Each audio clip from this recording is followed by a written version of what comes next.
복음과 상황이라는 기독교 잡지에 실린 한 민주화 운동가의 글을 읽게 되었는데, 오늘 말씀의 주제와 관련이 있어서 우리 성도들과 함께 나누려고 합니다. 1979년 크리스천 아카데미 사건으로 구속되어서 중앙정보부에 끌려가 이루 말할 수 없는 모진 고문과 구타를 당하게 됩니다. 35살의 여인의 몸으로 그런 고문을 당하게 됩니다. 그리고는 이제 서울구치소에 수감이 됩니다. 쓴 글을 읽어드립니다. 무엇보다 견디기 힘든 것은 텅 빈 독방이 주는 중압감과 나의 소리를 그 누구도 들어주지 않는다는 뼛속 깊이 후벼 파는 절체절명의 외로움이었다. 갑자기 숨이 턱 막혀왔다. 기어이 배식을 하는 식구통으로 머리를 들이밀었다. 길고 좁다란 교도소의 복도가 보였다. 저만치 교도관이 보였다. 사람을 보았다. 비로소 숨을 쉴 수가 있었다. 눈물이 야윈 내보를 타고 흘러내렸다. 나는 여기서 이렇게 죽고 말 것인가? 그런데 1979년 12월 24일 성탄 전날, 아득히 먼 곳에서 자기의 이름 석자를 불러주는 친구들의 소리가 들립니다. 처음에는 꿈인 줄 알았는데 정말 자기의 이름을 불러주는 것이었습니다. 아무개야 힘을 내라. 아무개야 힘을 내라. 교도소 뒷산에 올라 갇힌 친구들의 이름을 불러주는 것이었습니다. 나를 부르는 그 소리는 겨울바람에 실려 새벽의 정적을 깨뜨리며 나의 귓전을 힘차게 울렸다. 나를 사랑하는 친구들의 목소리였다. 이 이름 석자에 담긴 친구들의 사랑이 절망 속에 좌절해 있던 나를 극적으로 소생시켰다. 나는 악취가 코를 찌르는 옥방의 창살에 매달려 그 매서운 겨울바람을 온몸으로 고스란히 받으며 세상에서 가장 거룩한 성탄의 새벽을 맞았다. 나는 그날 나를 불러준 친구들의 목소리에서 나를 위로하고 격려하기 위해 내 곁에 와주신 하나님의 사랑을 느낄 수 있었다. 그 이후 나를 짓누르던 외로움과 호흡곤란은 슬그머니 자취를 감추고 말았다. 성도 여러분, 그렇습니다. 사랑의 마음으로 건네는 인간의 말은 능력이 있습니다. 절망에서 일으키는 능력이 있고 사람의 마음에서 외로움을 몰아내는 능력이 있습니다. 사랑의 마음으로 건네는 말은 능력이 있습니다. 무엇보다 듣는 사람으로 하여금 하나님의 사랑을 느끼게 하는 능력이 있습니다. 우리 모두는 각각 하나님을 바라보아야 하지만 동시에 서로를 돌아보아 사랑하고 격려해야 합니다. 우리 인간은 절대로 혼자 살아갈 수 없는 존재입니다. 우리 모두는 서로에게 기쁨을 주고받는 그리스도 안에서 하나 된 형제 자매들입니다. 오늘은 항상 기뻐하라 세 번째 시간으로 성도의 교제의 기쁨에 대하여 성도 여러분들과 말씀을 나누고자 하는데요, 사도 바울은 다른 모든 것들을 다 무시하고 다 물리친다는 의미에서 나는 오직 그리스도만 기뻐하겠다, 그런 뜻으로 말한 것이 아닙니다. 그는 그리스도를 온전히 기뻐했기에 그리스도 예수 안에서 성도들을 기뻐했습니다.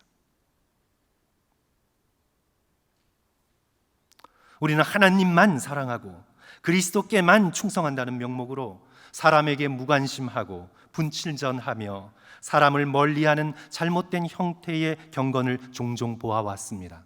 잘못된 것입니다. 코로나 팬데믹 이후로 더 그렇죠.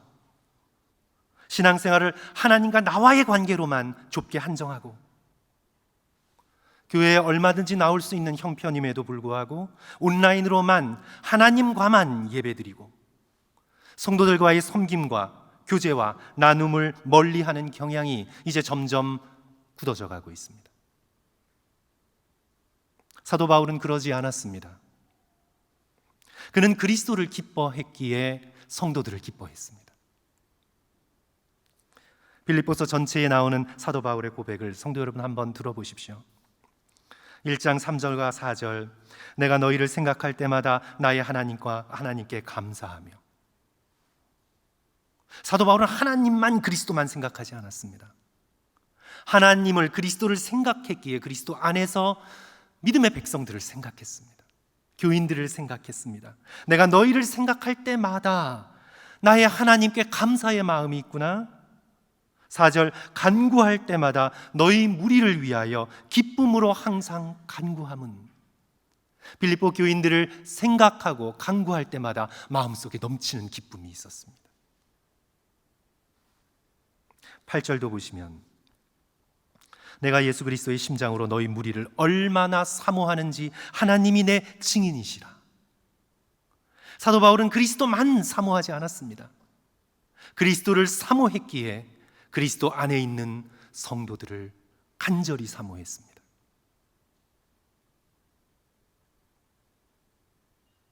그리스도 안에 있는 성도들의 기쁨에 빌립보 교인들을 초청합니다. 2장 17절 18절, 만일 너희 믿음의 제물과 섬김 위에 내가 나를 전제로 드릴지라도 나는 기뻐하고 너희 무리와 함께 기뻐하리니 이와 같이 너희도 기뻐하고 나와 함께 기뻐하라. 빌립보 교인들의 믿음을 위해서라면, 너희들의 섬김을 위해서라면 내 목숨 하나 아깝지 않게 믿음과 섬김의 제단에 올려놓겠다. 그러니 너희들도 나와 함께 기뻐하고 또 기뻐하자. 4장 1절에서 성도들을 이렇게 부릅니다. 그러므로 나의 사랑하고 사모하는 형제들, 나의 기쁨이요 면류가 아닌 사랑하는 자들아, 너희들은 나의 기쁨이다. You are my joy. 너희들은 나의 기쁨이다.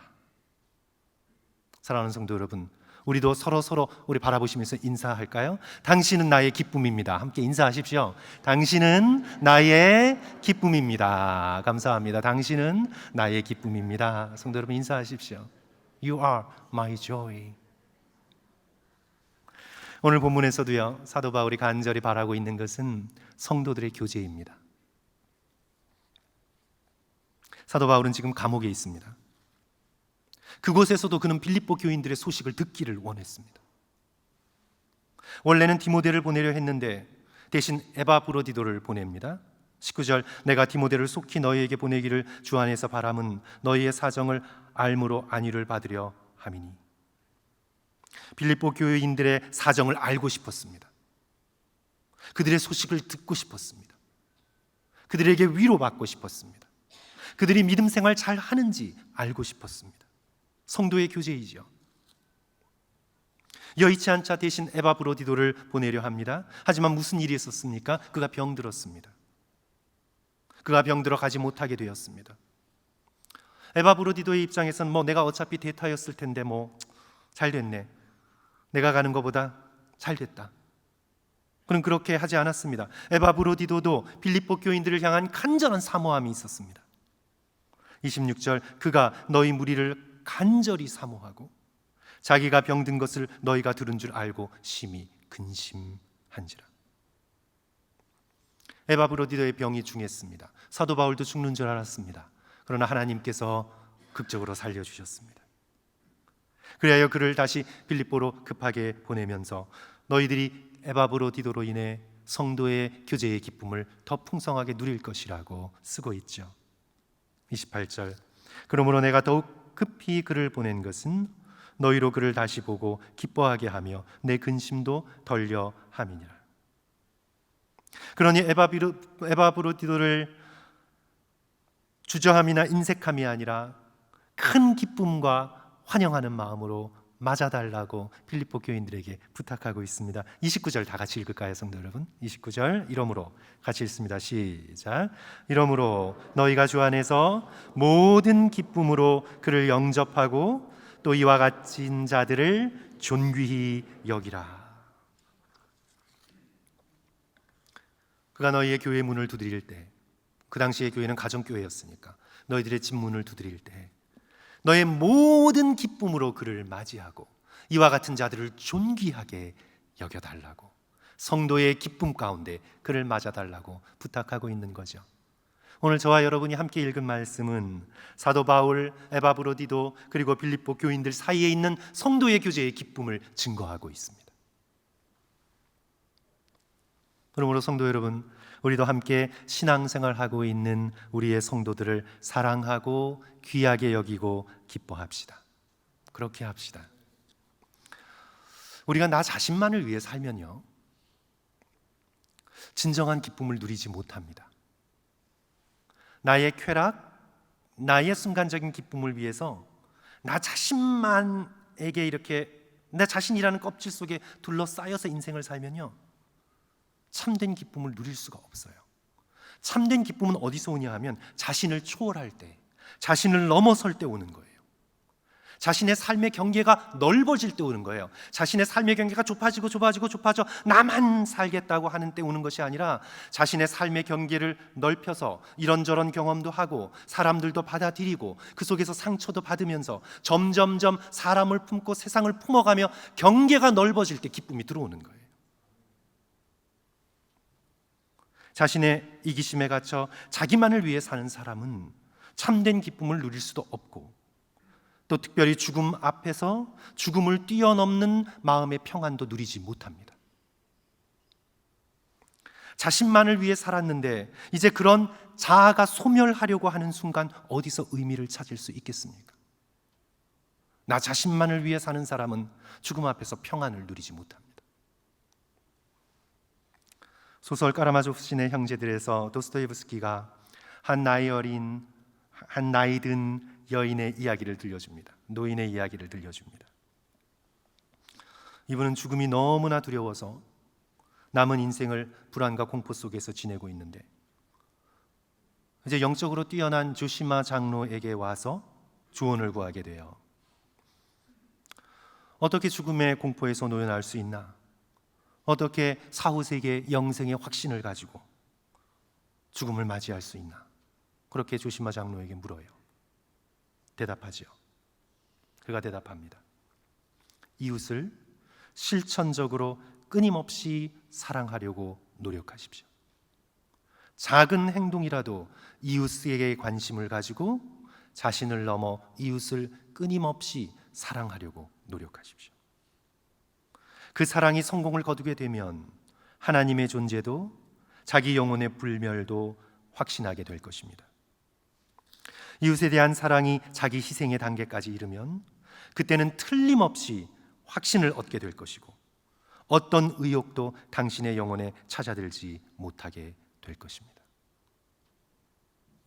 자기라는 감옥에서 문을 열고 나와 타인을 향해 손 내밀고 다가가 사랑할 때 죽음을 뛰어넘는 참된 삶의 의미와 기쁨을 발견하게 된다는 말입니다. 성도 여러분, 복음서를 보시면 예수님에게서 놀라게 되는 여러 가지 장면들이 있지만 예수님께서는 사람을 한 사람 한 사람 참 아끼셨다는 것을 발견하면서 놀라게 됩니다. 예수님은 결코 사람을 숫자 취급하지 않았습니다. 예수님은 사람을 결코 거대한 하나의 단체, 하나의 숫자, 하나의 덩어리로 보지 않았습니다. 예수님께서는 사람을 한 사람 한 사람으로 보셨습니다. 예수님께서는 효율성에 기대어 사람을 다른 물건으로, 노동력으로, 도움이 되는 수단으로 그렇게 보지 않으셨습니다. 예수님께서는 한 사람 한 사람을 다른 어떤 것과도 바꿀 수 없는 고귀한 가치를 지닌 한 영혼으로 보았습니다. 세리인 삭개오도 아끼셨고 귀신 들렸던 막달라 마리아도 아끼셨고 간음하여 앞에 놓여진 간음하다 잡힌 여인도 아끼셨고 창녀들도 아끼셨고 죄인들도 한 사람 한 사람 아끼셨고 어린아이들까지 한 사람 한 사람 소중히 여기셨습니다. 마리아, 마르다, 나사로도 아끼셨습니다. 제자들 한 사람 한 사람, 심지어 가룟 유다까지 아끼시고 사랑하셔서 발까지 씻겨 주셨습니다. 당신의 살과 피를 그들에게 한 사람 한 사람 넣어주셨습니다. 예수님의 기쁨은 성부 하나님에게서 오는 기쁨인가 동시에 사람들에게서 오는 기쁨이기도 했습니다. 누가복음 15장에서 예수님의 비유를 성도 여러분 들어보십시오. 잃은 양 한 마리를 찾으시고 또 찾아낸 즉 즐거워 어깨에 메고 집에 와서 그 벗과 이웃을 불러 모으고 말하되 나와 함께 즐기자 나의 잃은 양을 찾아내었노라 하리라. 한 마리의 양을 찾은 기쁨, 잃은 드라크마를 찾으시고 또 찾아낸 즉 벗과 이웃을 불러 모으고 말하되 나와 함께 즐기자 잃은 드라크마를 찾아내었노라 하리라. 동전 꾸러미를 찾아낸 것이 아니라 잃은 하나의 동전을 찾아내시고 나와 함께 즐기자, 나와 함께 기뻐하자. 또 탕자의 비유에서 삐쳐서 들어가지 않는 큰아들에게 다가오셔서 아버지가 이렇게 말씀하시지요. 이 너의 동생은 너의 유산을 가로챌 너의 경쟁자가 아니라 너의 동생, 너의 하나밖에 없는 고귀한 영혼을 가진 너 동생, 이 동생은 죽었다가 살아났으며 내가 잃었다가 얻었기로 우리가 즐거워하고 기뻐하는 것이 마땅하도다. 예수 그리스도께서는 잃은 자가 돌아오는 기쁨, 죄인이 회개하는 기쁨, 고통당하는 자가 풀려나 구원 얻는 그 기쁨으로 충만하셨습니다. 예수 그리스도께서는 성부 하나님과 나누는 기쁨만 가지고 충만하지 않으셨어요. 그 기쁨 안에서 사람들과 함께 나누는 기쁨으로 또한 충만하셨습니다.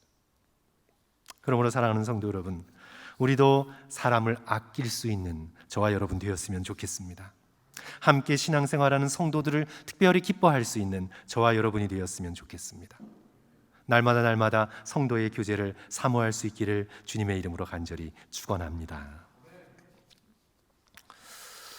설교의 내용으로는 여기서 이제 설교를 끝내야 맞는데, 그래도 저는 이제 남은 시간을 어떻게 하면 우리 교우들이 성도의 교제의 기쁨을 더욱 누릴 수 있을까에 대해서 두 가지만 함께 지적한 후에, 함께 나눈 후에 오늘 말씀을 마치고자 합니다.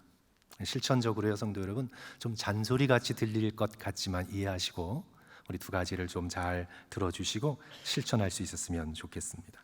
첫째로, 성도 여러분, 서로 밝게 웃으며 인사합시다. 그렇죠? 우리 서로 밝게 웃으며 인사합시다. 사도 바울이 에바브로디도를 보내면서 부탁하죠. 29절, 이러므로 너희가 주 안에서 모든 기쁨으로 그를 영접하고 또 이와 같은 자들을 존귀하게 여기라. 그를 받아주라. 기쁨으로 환대하라 말씀하는 것입니다. 환대의 첫 걸음은 인사입니다. 환한 얼굴로 그 사람이 내 앞에 지금 여기 있음을 감사하며 받아주는 것입니다. 성도들께서는 교회에 나오면서 두 가지 기쁨을 누릴 걸 기대하고 나오셔야 합니다. 첫째로 하나님을 예배하는 기쁨, 그러나 거기에만 그쳐서는 안 돼요. 둘째, 성도들과 교제 나누는 기쁨.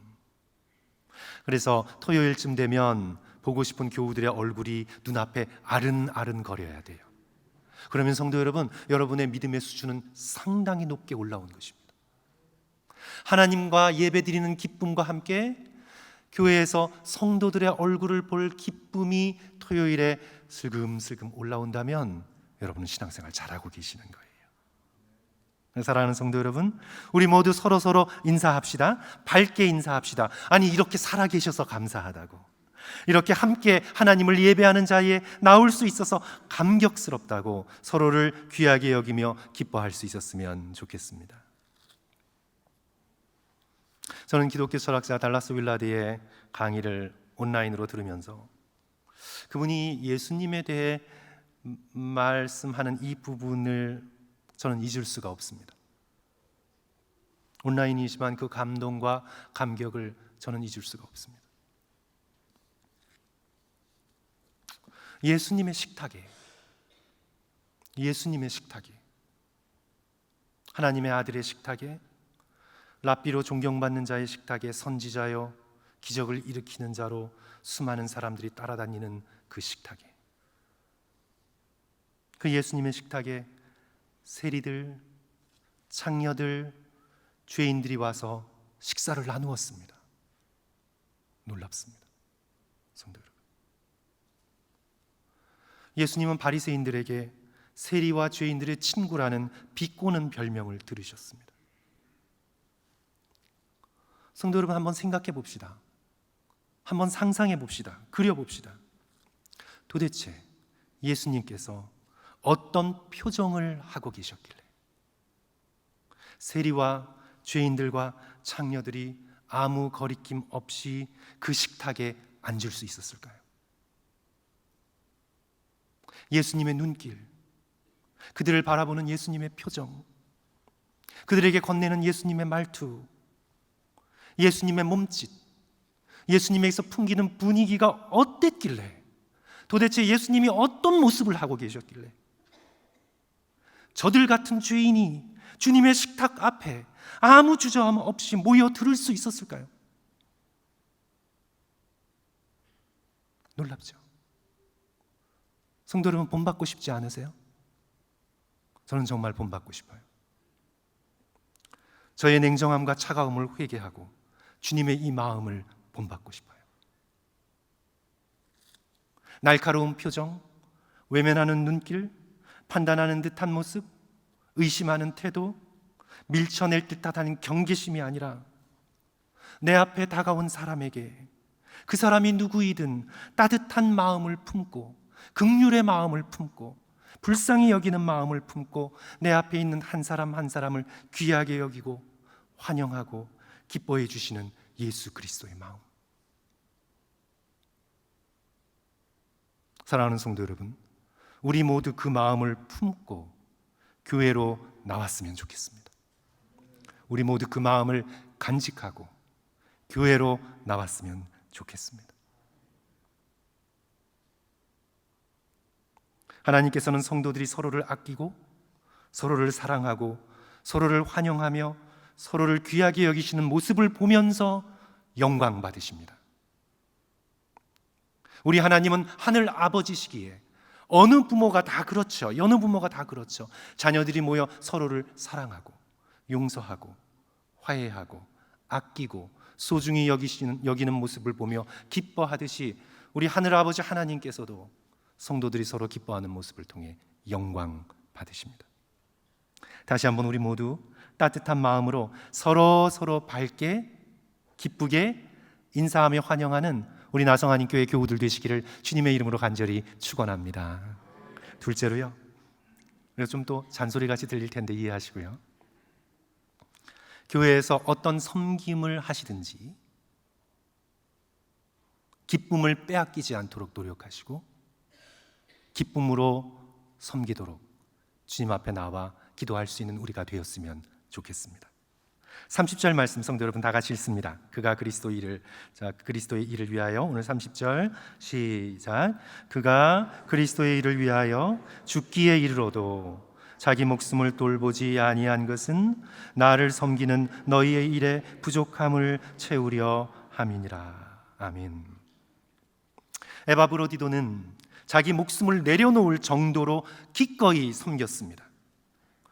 그가 억지로 하거나 압력을 받아서 하거나 뭐라고 비난 들을까 봐 눈치 보고 한 일이 아니라 그는 기꺼이 즐겁게 기쁘게 사도 바울의 사역에 목숨을 다하여 동참했습니다. 에바브로디도의 섬김에는 기쁨이 있었습니다. 빌립보 교인들도 사도 바울의 사역에 동참했지만 그 섬김의 부족한 부분을 채우기 위하여 그는 더 열심히 사도 바울과 함께 복음의 사역을 섬겼습니다. 그리하여 그는 사도 바울의 형제요 함께 군사된 자가 되었습니다. 언제나 곁에서 돕는 자가 되었습니다. 성도의 교제의 기쁨은 즐겁게 함께 예수 그리스도를 섬기고 기꺼이 주의 몸된 교회를 위해 봉사할 때 커가는 것입니다. 혼자 나만을 위해 하나님과 나와의 관계만이 신앙생활이라고 착각하며 사람들을 배제한 신앙, 그 속에서는 기쁨을 누릴 수가 없습니다. 오늘 본문 같은 장 3절 4절에서 사도 바울은 빌립보 교인들에게 권면합니다. 아무 일에든지 다툼이나 허영으로 하지 말고 오직 겸손한 마음으로 각각 자기보다 남을 낮게 여기며 각각 자기 일을 돌볼 뿐더러 또한 각각 다른 사람들의 일을 돌보아 어떻게 해요? 나의 기쁨을 충만하게 하라. 14절에서도 거듭거듭 부탁합니다. 모든 일에 원망과 시비가 없이 하라. 사랑하는 성도 여러분, 성도 여러분들께서 교회에 줄 수 있는 최고의 선물은 기쁨입니다. 여러분들이 교회에 줄 수 있는 최고의 선물은 기쁨입니다. 여러분들이 교회에게 줄 수 있는 최고의 선물은 여러분의 기쁜 얼굴, 웃음, 즐거운 표정, 환영하는 모습입니다. 일하면서 서로에게 건네는 사랑과 격려의 말이 주님의 몸된 교회에 줄 수 있는 최고의 선물임을 알고 우리 모두 그렇게 실천할 수 있는 저와 성도들 되시기를 주님의 이름으로 간절히 축원합니다. 말씀을 맺겠습니다. 우리 나성한인교회는 사랑의 마음을 품고 서로의 이름을 불러주며 격려하는 성도의 교제의 기쁨이 넘치는 교회 되시기를 다시 한번 간절히 축원합니다. 서로를 아끼고 소중히 여기며 밝게 서로 인사하고 받아주며 우리 모두 함께 그리스도의 군사된 자요 함께 충성스러운 일꾼으로 더욱 즐겁고 기쁘게 섬겨 나가시길 다시 한번 주님의 이름으로 간절히 축원합니다.